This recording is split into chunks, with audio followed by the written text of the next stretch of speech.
Mais c'est vrai que cette année, la sortie, elle est belle, puisqu'on a on a des futures jolies grappes, qui sont quand même très longues, qui sont espacées, donc qui permettront d'avoir une jolie récolte. Non, pour l'instant, tout est joli, quoi, mais bon. Tout est joli. Cette année semble bien partie pour ce viticulteur de Sainte-Agathe-la-Boutresse. L'an dernier, le scénario était différent. Sur cette parcelle, 50% des vignes avaient gelé. 50% de production de vin en moins dans la coopérative de Trelin. Chaque année, la cave produit 1500 à 2000 hectolitres de vin rosé, sec, moelleux ou pétillant. Un volume qui est pourtant resté le même en 2017. On a fait la même production, au détriment du rouge, on a fait la même production de rosé. Parce qu'on a notre clientèle assidue de rosé, et puis on mise sur du rosé, parce qu'il y a une demande, à la demande qui date de 4-5 ans, qui est ici, quoi. Donc il faut produire du rosé. Et si certains ont choisi le rosé, d'autres domaines ont préféré miser sur le rouge pour leur production limitée de l'an dernier. Dans cette cave de la Fouillouse, il n'y aura pas cette année de cuvée 2017 d'un de leurs producteurs de Chandieu. Mais cela reste minoritaire, le rosé se trouve toujours. Mais qui dit petite production dit hausse des prix.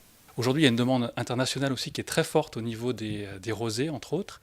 Donc, beaucoup de négoces qui cherchent du vin pour justement alimenter ces marchés export, mais du coup font monter les prix.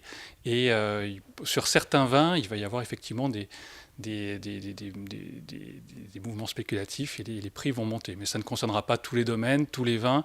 Et heureusement, certains domaines qui ont des politiques de prix assez sages vont en pratiquer sensiblement les mêmes prix que d'autres années. Donc on trouvera chez d'autres domaines peut-être. Faudra être curieux et ouvert cette année. Certaines bouteilles pourraient augmenter de quelques centimes à 1 euro, mais les cuvées sont là. L'été sera peut-être l'occasion pour vous de découvrir les productions locales. Dans la Loire, on dit que le rosé est plus léger et plus fruité. À vous d'en juger. À plus de 2000 mètres d'altitude, la route menant au col du Galibier joue encore à cache-cache. Avec par endroits plus de 7 mètres de neige, les services du département libèrent mètre après mètre la route de cet imposant manteau neigeux.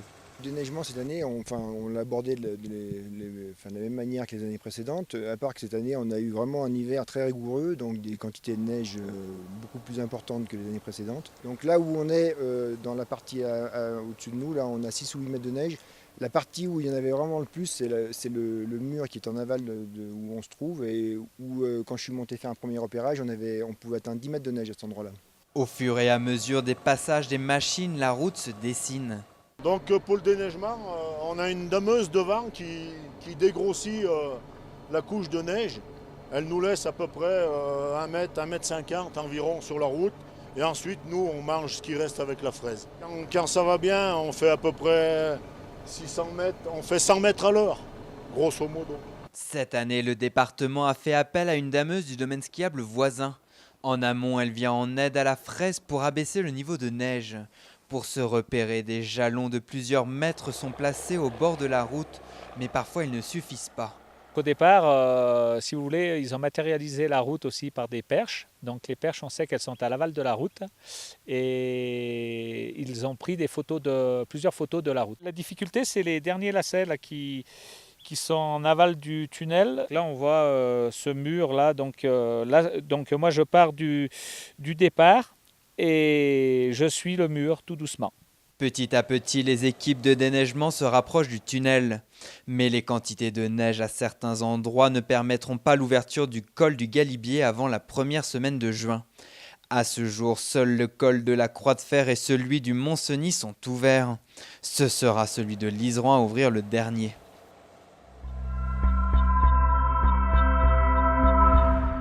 Pourquoi les arbres tiennent-ils debout? Les chercheurs de l'Institut national de recherche agronomique de Clermont-Ferrand se sont posé la question et ont fait une découverte. Dans cette pièce, une machine fait perdre la perception du haut et du bas à ces jeunes pousses d'arbres et les photographie. Voilà, 2 appareils photo pour une par boîte qui prend, selon le programme, la configuration du programme, des photos à intervalles réguliers. Généralement, on fait des photos toutes les 5 minutes. Le résultat, les pousses continuent de pousser droit sans éléments leur permettant de s'orienter. Un peu plus loin, une machine va permettre une autre démonstration. Donc c'est vraiment unique dans son genre. Donc il s'agissait en fait de faire une lumière qui arrive vraiment par tous les points, par tous les azimuts comme on dit. Et donc on a trouvé des systèmes avec des néons ronds. La plante va percevoir de la lumière qui arrive par tous les côtés. Donc elle sera perturbée parce qu'elle n'aura plus la notion de nord, de sud, d'est, d'ouest.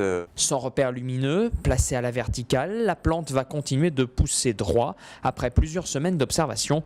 Conclusion, un arbre a le sens de l'équilibre et réajuste sans cesse sa position. Une découverte reprise dans plusieurs magazines scientifiques internationaux et réalisée à Clermont-Ferrand par l'équipe du physicien Bruno Mulia qui travaille sur la sensibilité des arbres. Quel meilleur terrain qu'un lieu habituellement fréquenté par des civils pour des simulations d'attaque. Pour la première fois, l'aéroport de Saint-Joire a été le théâtre d'un exercice du 93e régiment d'artillerie de montagne. L'objectif, préparer au mieux les réservistes qui intégreront la mission Sentinelle. On dit toujours exercice difficile, guerre facile. Voilà. Donc on est un peu dans cette philosophie. C'est qu'on pousse effectivement sur l'extrême, voire même des fois l'exagéré, hein, l'irréaliste peut-être parfois, hein, mais c'est pour pouvoir effectivement montrer la dimension de ce danger, quoi. Pour certains engagés, cette mise en situation extrême est le point final d'une formation qui aura duré 1 an. Avant de découvrir le terrain pour la centaine de réservistes présents, il faut être prêt à réagir au pire. Je pense que déjà avec tout ce que j'ai acquis cette année en formation, j'ai déjà des bases solides pour pouvoir traiter des cas comme ça. Ce soir-là, les exercices allant de l'agression physique à l'assaut armé ont été rapidement gérés. Une satisfaction pour le sergent-chef Rudy. On a tendance à vouloir aller dans l'action et il ne faut surtout pas rester dans l'action. Il faut aussi couvrir ses camarades pour qu'ils puissent travailler en sécurité. Donc c'est ce qui a été fait et pour moi l'exercice a bien été déroulé. Sur le territoire métropolitain, ce sont 10 000 hommes et femmes, dont 3 000 réservistes, qui sont déployés chaque jour pour Sentinelle. On estime à une dizaine le nombre d'incidents notables par mois visant l'opération. Et à la naissance, on a estimé qu'il pesait à peu près 70 kg. C'était un beau bébé quand même pour un rhinocéros. Malabar, c'est le nom d'un rhinocéros blanc qui vient de naître le 7 mai dernier au Safari Park de Peaugres. Il fait actuellement ses premiers pas dans l'enclos extérieur avec sa mère. Une belle récompense pour le parc ardéchois. Il y a tout un travail pour que les femelles déclenchent des chaleurs, qu'elles s'accouplent et puis après qu'elles élèvent le petit. Il faut être patient parce que la gestation est d'à peu près 16 mois et demi. Et là, Malabar, lui, est né au bout de exactement 501 jours de gestation. Ce qui est normal ? Ce qui est normal, ce qui est tout à fait normal, oui, c'est la moyenne. Et c'est le 3e petit de cette femelle-là, le 3e petit des 2 parents d'ailleurs, parce que c'est le même papa, Anouma. La reproduction du rhinocéros blanc en captivité s'effectue dans le cadre d'un programme de sauvegarde européen. C'est-à-dire qu'il y a un coordinateur au niveau européen, donc c'est quelqu'un qui travaille dans un parc européen, qui va décider des mariages, entre guillemets. Donc il va dire le mâle numéro 3232 doit aller faire des petits avec la femelle numéro 2818, parce qu'ils sont tous répertoriés dans des genres de cahiers qu'on appelle studbook. En quelque sorte, c'est un genre d'agence matrimoniale, version animaux sauvages, et on travaille avec toute l'Europe. Ainsi, la mère de Malabar est polonaise, son père britannique. Le jeune rhino devrait rester 3 ans à Peaugres avant d'aller contribuer à son tour à la reproduction de l'espèce dans un autre zoo.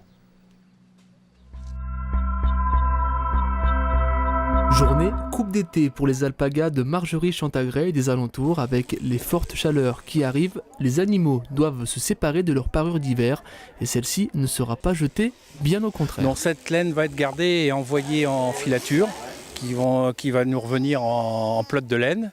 Et tout ce qui est le cou, les pattes ou la fibre de meilleure qualité mais plus courte, nous la gardons sur l'élevage et j'ai mon ami qui fait du feutre.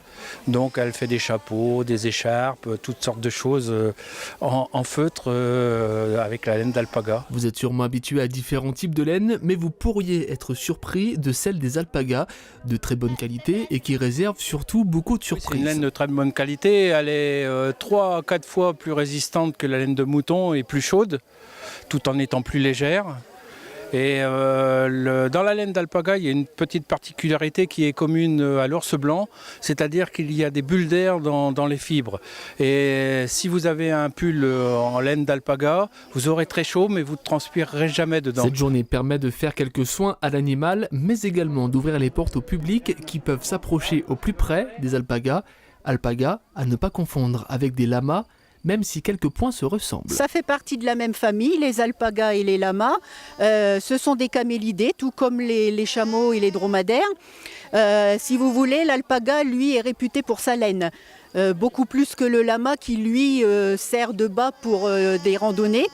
Et le lama est beaucoup plus grand. Malgré le fait qu'ils ne soient pas originaires de France, ces alpagas trouvent le bonheur d'en rencontrer et s'y plaisent. Ils sont bien, oui. Peut-être qu'il manque un peu de rocher pour dire leurs pattes, leurs ongles, etc. Mais en règle générale, oui, ils se plaisent bien.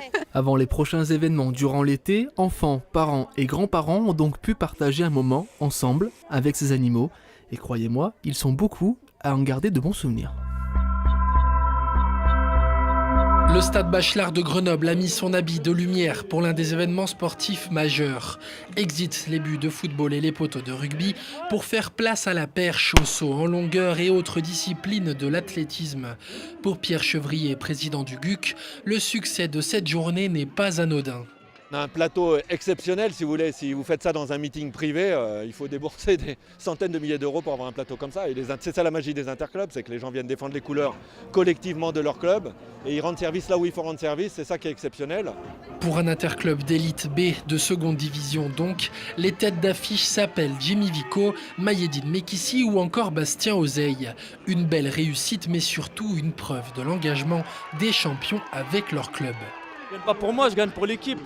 Donc l'objectif c'est de marquer le maximum de points pour monter en Elite A et de répondre présent. Et c'est pas tous les jours qu'on court en équipe, donc vu que c'est un sport individuel. Donc moi j'aime ça. Le seul plaisir c'est le fun, donc pas de pression, c'est détente. Après pour moi c'est ma petite pression, c'est ma rentrée. On est bien ici, en plus c'est bien, il y a la montagne etc. Donc un petit stade kiffant on va dire. Côté locaux, c'est un Jamel Selselbed en feu qui marque son retour à Grenoble sous ses nouvelles couleurs marseillaises, tout comme un Bastien Ozeille, bien de l'EAG lui, qui savoure un Bachelard vivant. L'athlète est un petit peu oublié au détriment des sports collectifs.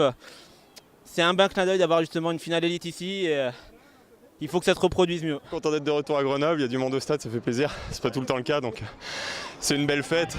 Une fête qui se conclut par le maintien de l'entente athlétique de Grenoble en élite B et qui, on l'espère, reviendra à Bachelard pour le plus grand plaisir du public.